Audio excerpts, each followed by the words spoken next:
Assalamualaikum warahmatullahi wabarakatuh. Apa sih fungsi daripada kepala madrasah? Kepala madrasah itu memiliki fungsi sebagai manajer, sebagai administrator, sebagai supervisor, sebagai leader, sebagai edukator, motivator, inovator gitu ya. Jadi memang apa saja sih poin-poin yang harus dipahami dan dikembangkan atau dijalankan fungsinya oleh kepala madrasah, itu tadi perlu dipelajari betul supaya lembaga yang ada di madrasah tersebut berjalan dengan stabil dan selaras. Tapi tentunya yang namanya organisasi kelembagaan itu kerja tim, bukan kerja individu. Kenapa? Karena kalau misalkan individu ya hanya untuk dirinya sendiri, sementara kinerja atau kerja kepala madrasah itu ada kaitannya dengan wakil kepala bidangnya, ada kaitannya dengan wali kelasnya, ada kaitannya juga dengan guru-gurunya, ada kaitannya dengan TU-nya juga, ada kaitannya juga dengan bendahara madrasah tersebut gitu. Kenapa? Karena memang jabatan-jabatan tadi gitu kan, termasuk kepala perpus, kepala laboratorium, operator segala macam, itu tugas-tugas yang diemban oleh mereka itu menjadi salah satu pemantauan atau pengawasan kepala madrasah. Makanya ada supervisi guru, ada juga supervisi wali kelas, ada gitu. Ada supervisi kegiatan-kegiatan yang ada di madrasah tersebut, dan PKG juga, penilaian kerja guru, ada penilaian kerja waka, termasuk BK, ada PKG untuk BK juga gitu kan, penilaian kerja BK gitu. Jadi semua ranah-ranah yang ada di lembaga tersebut fungsi-fungsinya dijalankan baik atau tidak gitu. Ketika kepala sekolah memantau di kelas kegiatan belajar mengajarnya di dalam kelas tersebut, apakah guru itu memberikan pengajarannya dengan aktif, kreatif, inovatif gitu, atau variatif gitu kan, metodenya gitu menyenangkan atau apa gitu kan, atau ada problem gitu kan di administrasi pembelajarannya, ternyata belum mempersiapkan secara matang gitu kan, atau misalkan dalam hal penilaiannya. Tetap itu dalam pemantauan kepala madrasah, walaupun nanti di lapangannya ada bagi-bagi tugas gitu.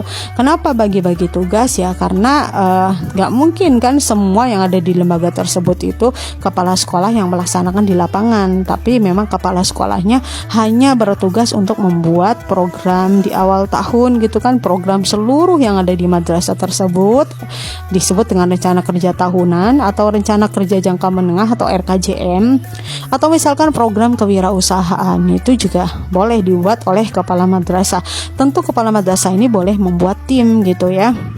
Karena memang program-program ini kalau misalkan dikerjakan sendiri itu nanti di lapangannya kemungkinan akan bentrok dengan mungkin dari waka kurikulum, waka kesiswaan, waka sarana prasarana, humas, atau misalkan program-program yang dilakukan oleh wali kelas, kepala bidang perpustakaan atau laboratorium atau yang lainnya, itu nanti akan bentrok dengan program-program yang sudah dibuat oleh kepala madrasah. Makanya penting banget harus membuat tim gitu. Ketika membuat program pun gitu kan, yang termasuk wali kelasnya, wakil kepala bidangnya, itu harus diketahui oleh kepala madrasah, dan di situ gitu nanti dilaksanakan oleh tim tersebut sesuai dengan poksinya gitu di pelaksanaan di lapangannya gitu. Misalkan kayak urusan siswa gitu kan, tata tertib poin, atau misalkan menangani siswa yang bermasalah, penyangsian segala macam, itu kan adalah di lapangannya yang melaksanakan tugas adalah waka kesiswaan gitu contohnya begitu. Jadi di situ kenapa dibagi-bagi tugas, karena memang pemerintah juga sudah menyiapkan secara matang gitu kan, 12 jam untuk wakil kepala bidang, adapun kepala sekolah 24 jam. Kenapa lebih besar kepala sekolah? Karena memang tugas dan tanggung jawabnya lebih berat gitu, lebih besar gitu. Karena kepala sekolah dituntut untuk melakukan penilaian, untuk melakukan evaluasi, untuk melakukan tindak lanjut dari semua tim yang bekerja di lembaga tersebut.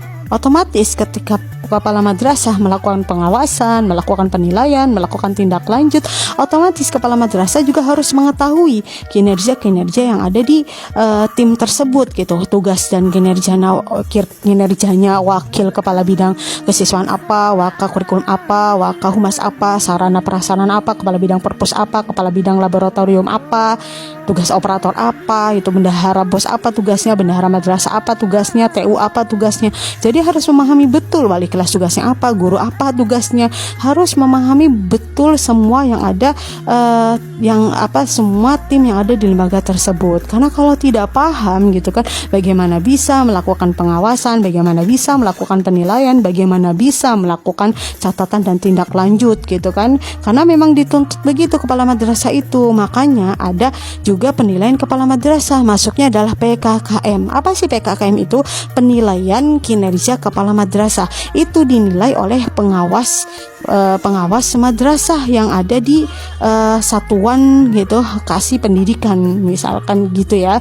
Jadi memang ada urutan-urutannya. Nanti kepala sekolah melakukan pengawasan kepada tim yang ada di bawah pimpinannya, termasuk wakil kepala bidang, wali kelas, kepala bidang, dan juga guru-guru gitu kan, TU atau bendahara. Itu dalam ranah pengawasan dan pengontrolan kepala madrasah. Dan di situ hasil dari kinerja yang dipimpinnya itu, hasil kerja timnya itu, nanti pengawas madrasah melakukan penilaian gitu dari PKKM ini. Kalau PKKM biasanya dilakukan oleh setahun sekali, juga ada 4 tahun sekali. Adapun nanti ada penilaian yang nanti dari pusat, yaitu namanya akreditasi gitu. Jadi penting sekali kerja tim ini. Adapun kalau misalkan madrasah biasanya kan memang swasta, kebanyakan itu ada naungan yayasan. Di situ juga yayasan juga punya peran juga gitu untuk memberikan pengawasan kepada unit lembaganya, tapi bukan kepada ranah-ranah yang semuanya. Misalkan ranah gurunya seperti apa, itu cukup sebenarnya kepala madrasah untuk melaporkan hasil kinerjanya, seperti kayak pengawas melakukan PKKM kepada kepala madrasah. Pengawas hanya mengetahui kerja tim baik, bagus atau tidak itu dari hasil administrasi yang sudah dilaporkan kepada kepala madrasah gitu. Jadi memang tidak bisa kita melaporkan secara lisan saja, tapi memang harus dibuktikan secara fisiknya, administrasinya, foto-foto kegiatannya, kalau memang kaitannya dengan kegiatan siswa maupun kegiatan guru tersebut. Jadi memang seperti itu. Nanti kalau memang yayasan, kepala madrasah itu melaporkan kepada yayasan, tentunya waktunya yang menentukan siapa? Yang menentukan yayasan, karena PKKM saja itu yang menentukan adalah pengawas dari kasih pendidikannya gitu, bukan yang menentukan kepala madrasahnya.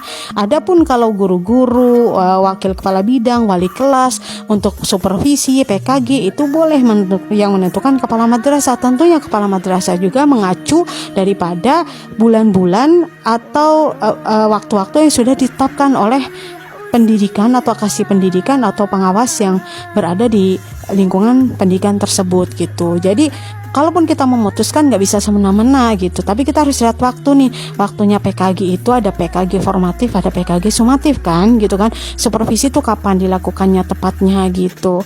Jadi nggak sembrono. Jadi memang kepala madrasah juga harus benar-benar melihat secara menyeluruh gitu. Kira-kira kalau dilakukan di bulan ini kira-kira mengganggu atau tidak gitu kan.